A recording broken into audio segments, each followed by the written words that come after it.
Hello everyone and welcome to this Video Sans Frontier video. My name is Jay Wakefield and today we're back with the Compaq Armada 110. Now, when you last saw this machine, it was actually running Windows XP, which is what the machine actually came to me with. I mean, obviously this machine did not come preloaded with XP, but you know, that's what it had installed on it when I bought it. Anyway, I actually did go ahead and install Windows Millennium Edition on it, but once that was installed and I was using it and what have you, I actually did find that the machine kept kind of grinding away at the hard drive. And it was running a lot slower than is to be expected even from a Pentium 3 Celeron based machine, even running Windows Millennium Edition. So, much against my better judgment, I actually decided to go ahead to take the plunge and to actually upgrade the hard drive. Now, some of you will remember that my first Armada 110 actually met its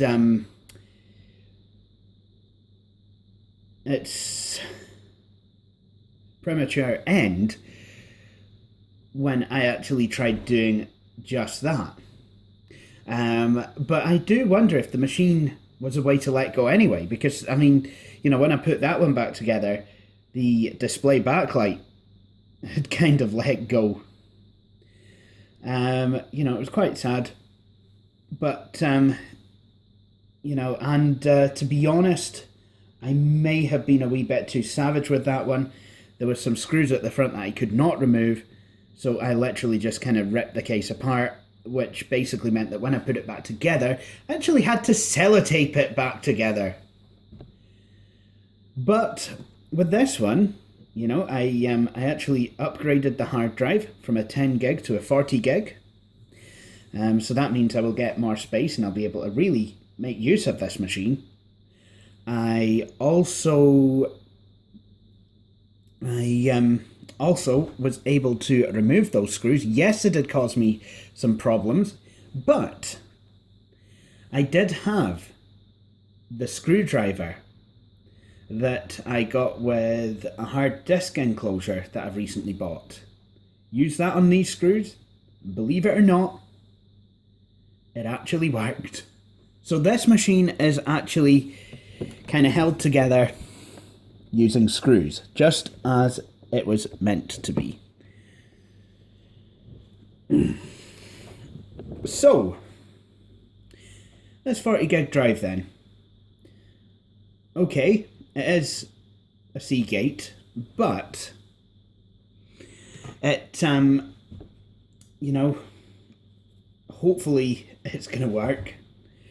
The machine has Windows XP on it at the moment. I think the hard drive actually came out of a Dell, probably the Inspiron 1150. But obviously, you know, I'm going to want to overwrite that. Well, I'm going to want to wipe that and put Windows ME on it. A couple of other things I got up to with this laptop. I've updated the system BIOS. And, well, that's it. But I've also found out that the left speaker doesn't work. I mean, this isn't a fault that developed after I took the machine apart and put it back together again. This is a fault that the machine actually had. You know, something I kind of realised while using it. But, again, we can work our way around that. So, in this video, what I plan to do is install, well, format the hard drive and install Windows ME and maybe some of my programs and some of the system drivers. So, what I want to do is start by using this floppy disk. I'm going to use fdisk to delete the NTFS partition, and then I'm going to write a FAT32 partition and format it. I'm going to let it do a full format, and while it's doing that, I've got other things to be getting on with. Actually, I really quite fancy a shower, if I'm honest. But You know, so while that's doing that, you know, I'll be away, and then, you know, once it's formatted, I'll come back and we'll copy the Windows ME files over.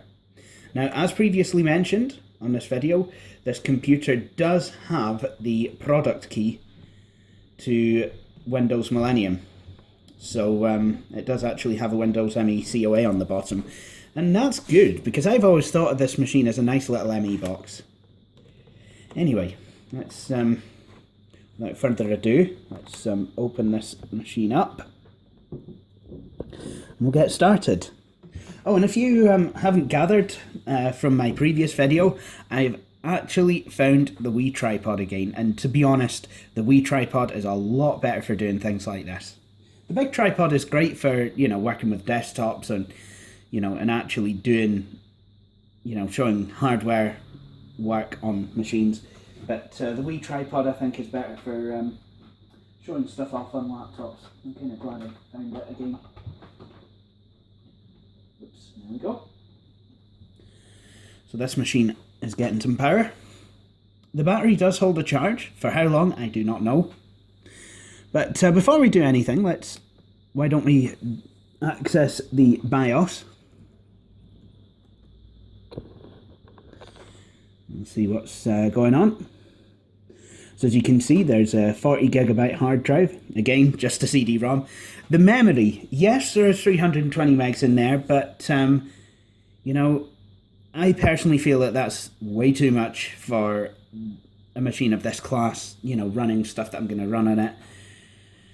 And I'm pretty sure that, you know, I'll have a much better use for a 256 memory bleh. I'm sure I'll have much better use for a 256 megabyte SD RAM module.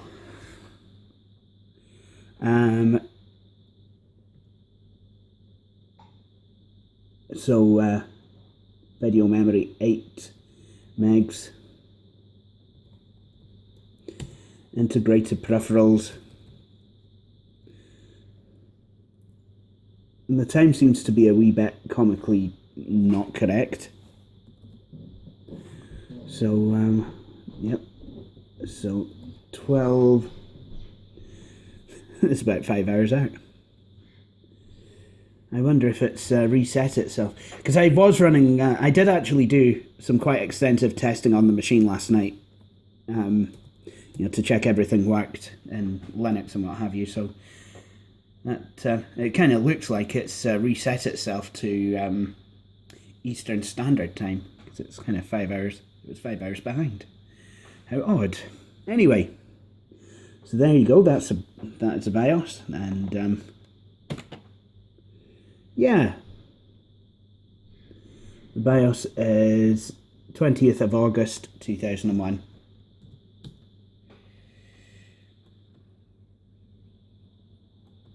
I love the sound the CD drive makes. Oh yeah, in the last video, the CD drive was making quite awful noises with the Monopoly disc inserted. But, you know, it has been fine. You know, I've had quite a few discs in there, and it's been absolutely fine.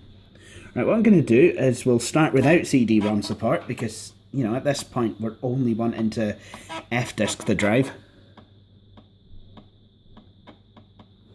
Yeah, I know this floppy is quite loud.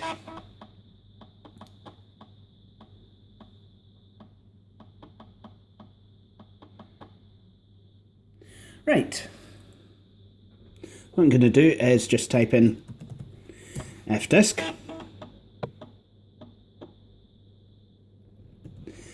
Yes, I do want to enable large hard disk support. If we look at the partition table, we see an NTFS partition. Now we want rid of that. So what I'm going to do is select option 3 to delete partition or logical DOS drive. And because it's NTFS, it's classed as a non-DOS partition. So I'm going to select option 4 to delete a non-DOS partition. Which one do I want to delete? Partition number 1. Do you wish to continue? Yes, I do. And there we go. That's put kibosh on that partition. Now, let's create a DOS partition or logical DOS drive. Option 1. Primary partition. Again, option 1. and it's going to have a wee look at the drive integrity.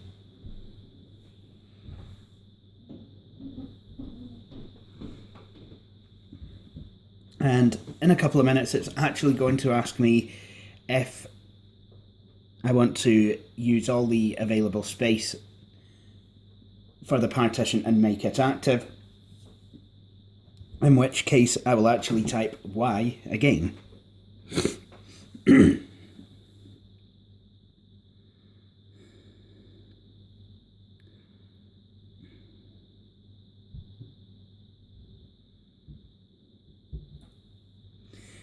I mean, I've said it before and I'll keep saying it. I do like these Armada 110s, you know, so I really wanted to give this machine the best shout at, you know, just everything, really. And I think a 10 gig hard drive, yes, it came with ME, but, you know, if I want to load Work Suite and I want to load some games in that, that's going to fill up pretty quickly. So, you know, I think a 40 gig drive would be much better. Okay, it's certainly not era appropriate as far as laptops are concerned, but, you know, certainly as far as desktops are concerned, a 40 gigabyte hard drive in 2001 was pretty much exactly where it was at. Well, mostly. Okay, now, do you wish to use the maximum available size for a primary DOS partition and make the partition active? Why, yes, I do. Thank you for asking.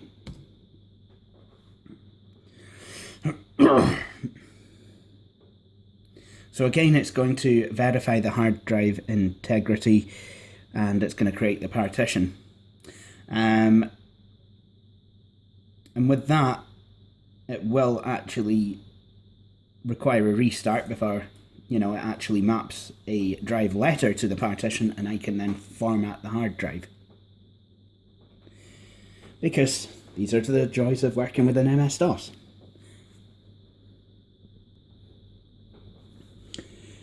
So now I have this message. You must restart your system for your changes to take effect. Any drives you have created or changed must be formatted after you restart. Shut down Windows before restarting.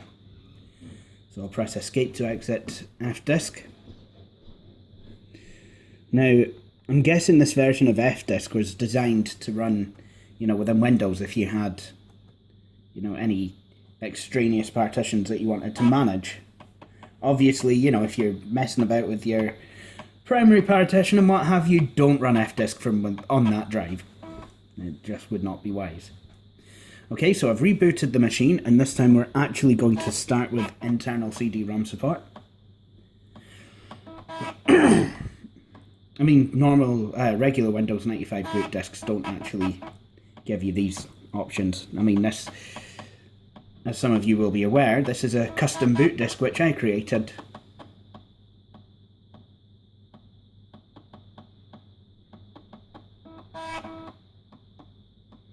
Okay, so the plan of action is to format the hard drive, make it bootable, and then, you know, once the drive has formatted itself, the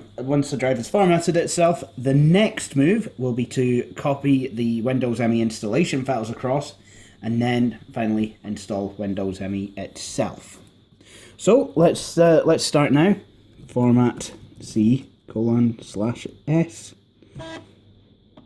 Now, you can't quick format a hard drive that has just been partitioned. You can't quick format a partition that's just been created in F-Disk, at least not with the MS-DOS format command. Obviously, you can do such a thing if you're using DiskPart on Windows NT 2000 XP Vista 7, 8.1 and 10, or a third-party partitioning program, but with this format command, no dice. So we have to do what is known as a conditional format, and that is exactly what is happening now. So, I'm hoping this actually bloomin' works. And yeah, so I will be back once the hard disk drive has formatted. So the hard drive has now been formatted, the kettle is boiled. Anyway, we're now ready to actually start copying over some Windows Millennium Edition setup files. So I'll drop in the Windows ME CD. And while that's spinning up, I'll give the hard drive a name.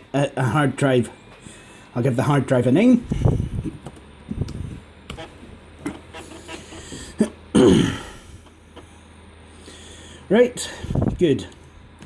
Now, as usual, we're going to copy everything to the C Windows Options Cabs directory, which is how OEMs tend to play in this situation. So to do that, MD Windows /options, MD Windows /options /cabs. There's different ways of doing this. You can create a directory, navigate to it, then create the subdirectory, navigate to that, and then create the next subdirectory and navigate to that.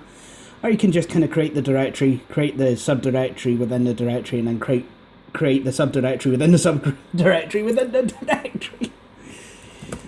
And then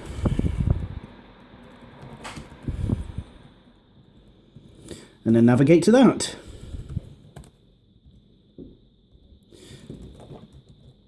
And then we're going to copy the files from d:\win9x. Now, just a word in your shell like about that. On the Windows 95 CD, the setup files are stored in d:\win95, where D is a letter of the CD-ROM drive. The Windows 98 installation files are stored on the Win98 directory, on the Windows 98 setup CD. And for Windows ME, you would think it would be WinME, but it isn't, it's Win9x. Okay, sure, Microsoft have some kind of kludgy developmental reason for this being the case. I don't know what that is, but let's just go with it. And it looks like the weather's brightening up, and I may have to close the blinds at some point because, yeah, it seems that contrast is no longer a thing on this video. Sorry, guys. But while these files are copying, I'm just going to go and finish off making my cup of tea. Which I obviously desperately need as I'm getting all mixed up with my words. Right, the files are copied. And I have a cup of tea. Almost feels like I should be installing Windows 98 here. But, yeah, never mind. So this month, Elmol3 and I are only kind of half living up to our stereotypes. Yes, Elmol3 has done a video on his bedside computer, but it's not a Sandy Bridge Gigabyte board and processor combo in a Leon Lee case. It's a Hewlett-Packard EliteBook. And yeah, so I've decided to make a cup of tea while installing Windows to a Pentium 3 era Compaq Armada, but said machine has a Celeron and it's not Windows 98 I'm installing, it's Windows ME. Oh well. Now, I am aware that I could have done this from a Windows ME, well, I could have booted from the Windows Millennium Edition CD, but I really like to start setup from the hard drive, and Windows ME's implementation of MS-DOS does not allow you to make a blank hard disk bootable. The sys command will only make a disk bootable if said disk has Windows ME installed on there. And even then it doesn't work that great. But, hey ho. So, all the files have been copied. I'm just going to eject my flippity floppity disk now.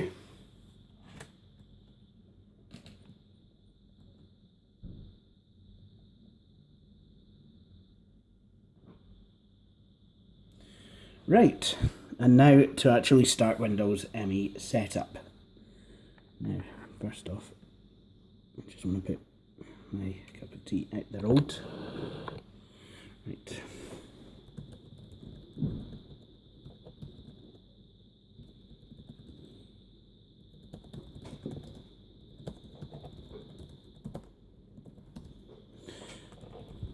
And we're going to just start up setup.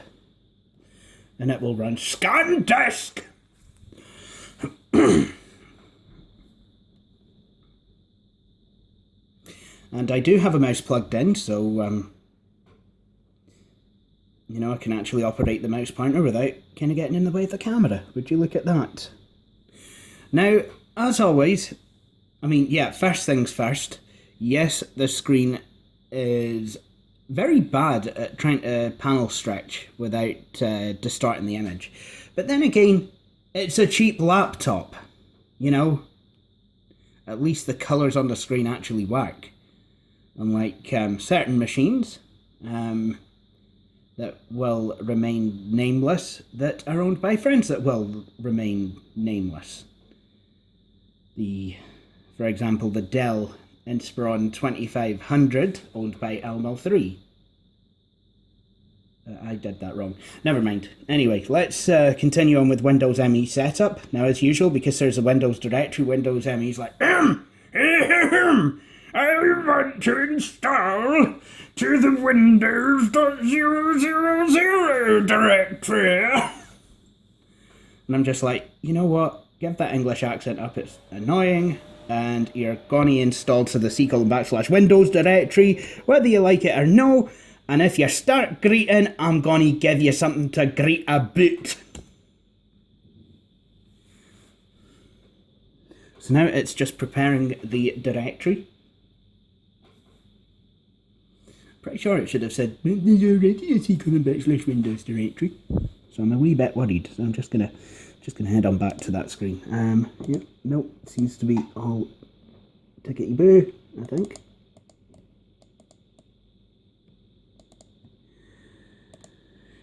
Right, and I want a custom install. You know, I'm gonna have the one with everything. Whoa! Don't want to delete the address book, but I certainly do not want internet connection sharing. Desktop themes, yes please. Multi-language support, why not? Okay, we're going to get this machine a name on the network, Armada 110, and it's on the work group. Gonna set the system locales now. Select the language closest to where you live. English, that means stuff will install in English. Select your country region, United Kingdom. Now, just like with Windows 95, 98, MS-DOS 6.22, Windows NT 4, Windows NT 3.x, Windows NT 3.5x, and Windows XP and Vista, and the way the wind is blowing, most probably 7, 8, and 8.1, when Scotland becomes an independent country, Microsoft will not be releasing a patch for Windows ME to allow it to be able to acknowledge Scotland as its own sovereign nation. So, you know, you'll still have to select United Kingdom, or you could select Ireland if you wanted. Also, I really don't think that, you know, when we become independent, we would be using a different keyboard layout. We'll probably just continue to use the United Kingdom one. Although, that I don't know. Only time will tell. And yes, we are going to be independent. Make no doubt. I'm going to set the time zone, Greenwich Mean Time. And if anyone wants to change your time zone, it's actually England. Okay. No, I do not wish to create a boot disk. And next. So now what's going to happen is Windows ME is now going to go ahead and install itself.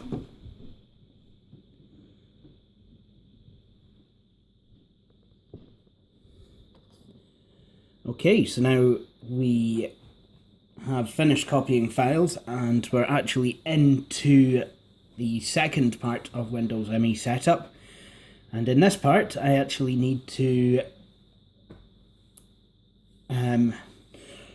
insert my name, my company name, and put in the product key. So I will do that now.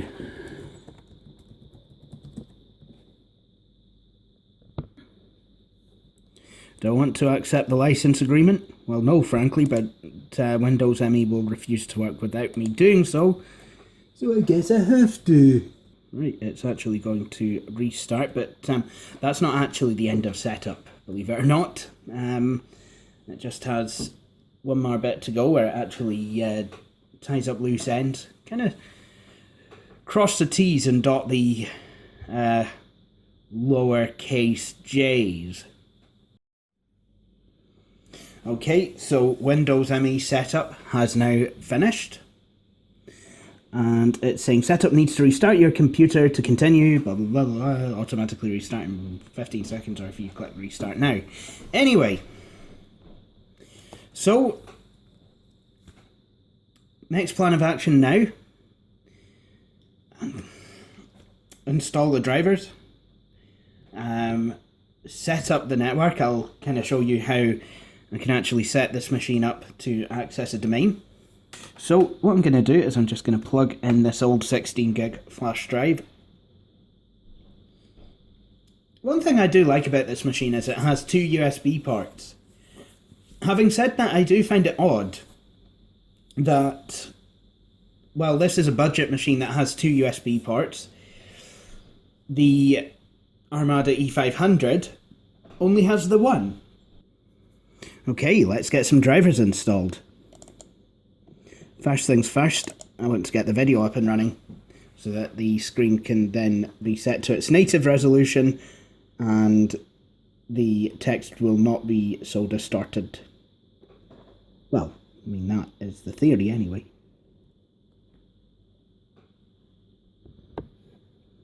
Magic. The number of default monitors Windows 9X finds. Excellent.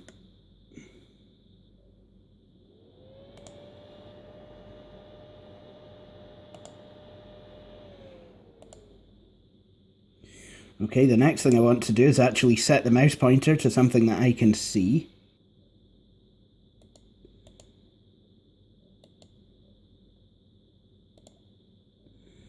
There we go.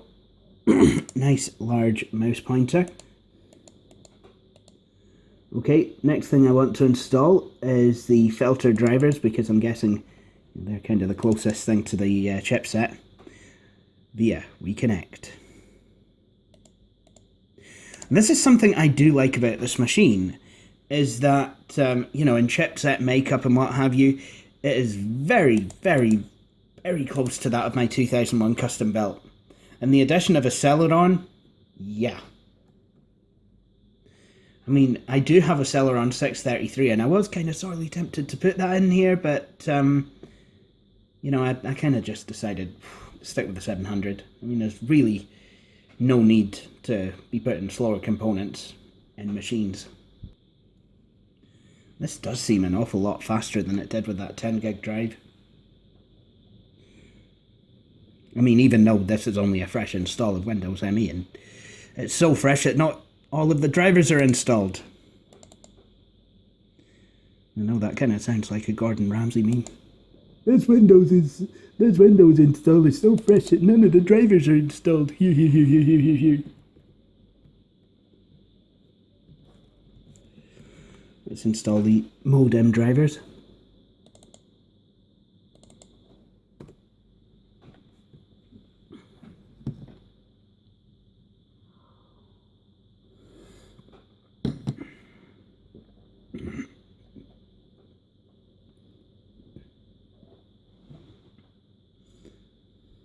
Excellent.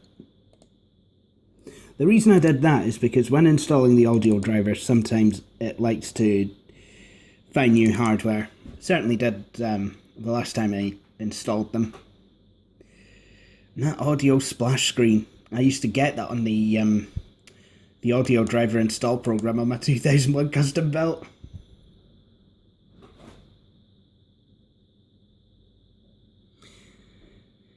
And while a lot of you are probably thinking, Hey, if that's a lot like your custom built, why don't you put Windows 98 on it? I do have lots of Windows 98 equipment already, so I thought I would make this a Windows ME machine. It just kind of fits it. And I did actually run Windows ME on the 2001 custom built with very satisfactory results. In fact, it ran extremely well. Okay, so I've installed a couple more drivers, the Compaq diagnostic drivers and the easy access buttons drivers. And the sound is up and running. Oh yeah. So what I want to do with the sound as well actually is yes, set it to the default sound scheme. And actually, because one of the speakers isn't working, I don't actually want stereo sound. Now, I can mix it down to mono. I think a couple of things I can do with that. Audio, go to advanced, and then set it to laptop mono speakers. A couple more things that I need to install. First off, I want to install the system enhancements for Windows ME.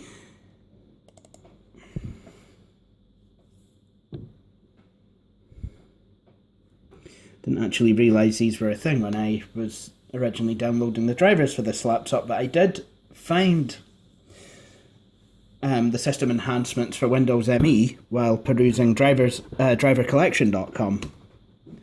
And, well, believe it or not, just like system enhancements for Windows 95 and 98, you get a branded boot screen, splash screen. And, yeah, that's pretty neat in Windows ME.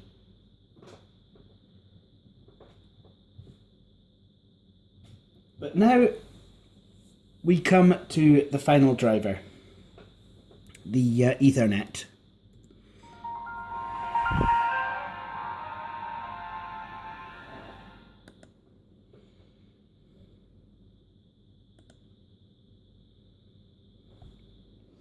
So, the way that I want to install the Ethernet, for some reason you kind of have to do it like this and with the Intel Ethernet drivers.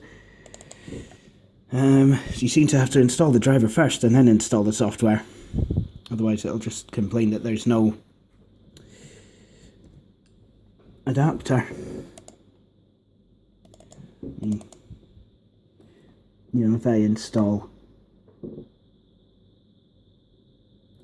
I can create an install disk if I want, but I don't want to do that. What I will do though is I will select the path to this folder, right click on my computer, go to Properties, Device Manager, and then double click on PCI Ethernet Controller.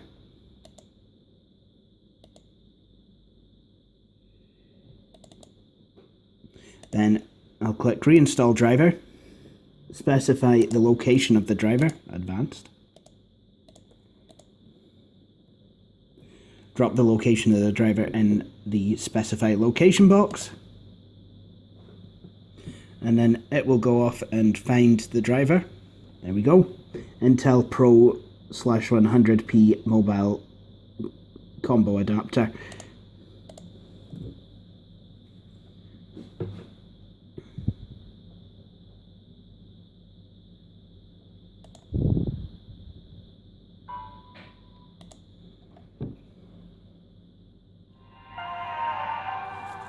And there you have it. The Ethernet adapter is now installed. I will install the software though that came with it, because why not? And then I will show you how you can connect your computer to an existing Windows NT domain, which I do believe mine is still up and running. It should be anyway.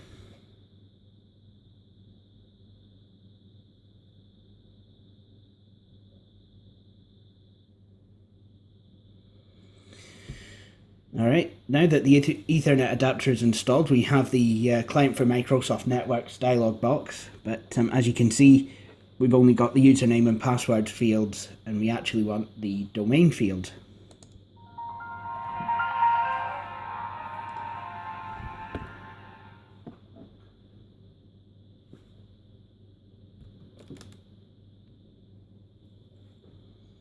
There we go. And what I can do is go ahead and install some advanced features.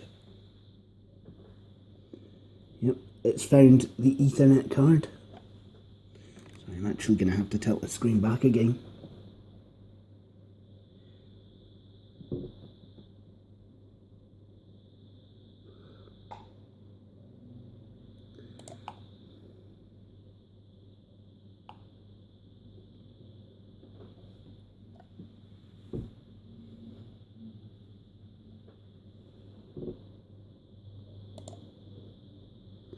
Excellent. Right, so now to set up the domain. Now, while there is a My Network Places icon in Windows ME that takes the place of the Network Neighborhood icon, it seems that this actually behaves more like Network Neighborhood than it does the implementation of My Network Places in Windows 2000. Probably because it's basically just Windows 9X with a slight facelift. So to set up access to a domain, all you need to do is right click on My Network Places or Network Neighborhood, select Properties, and then you'll see the client for Microsoft Networks. What you want to do is select that and go to Properties, and then check the box that says log on to Windows NT domain. Type the name of the domain that you want to log into, and then click OK, and then click OK out of the Properties dialog, and then restart your computer. And when you restart, you will actually get the login dialog box that allows you to connect to a domain.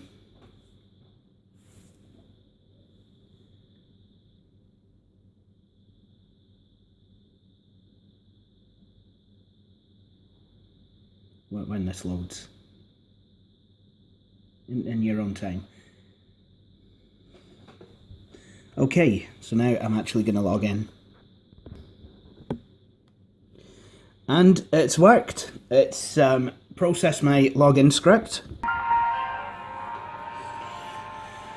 And there I just literally had to, yeah, I just literally there had to confirm my password.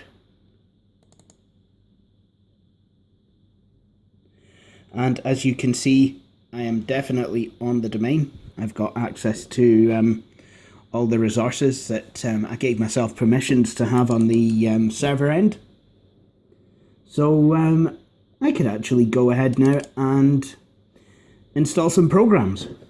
So I think I will do just that, including a nice wee update to Windows Millennium Edition that fixes the system restore bug when I find it. And if I find it, there we go. It's the only update I have for this operating system. Anyway, I think this video has prattled on long enough.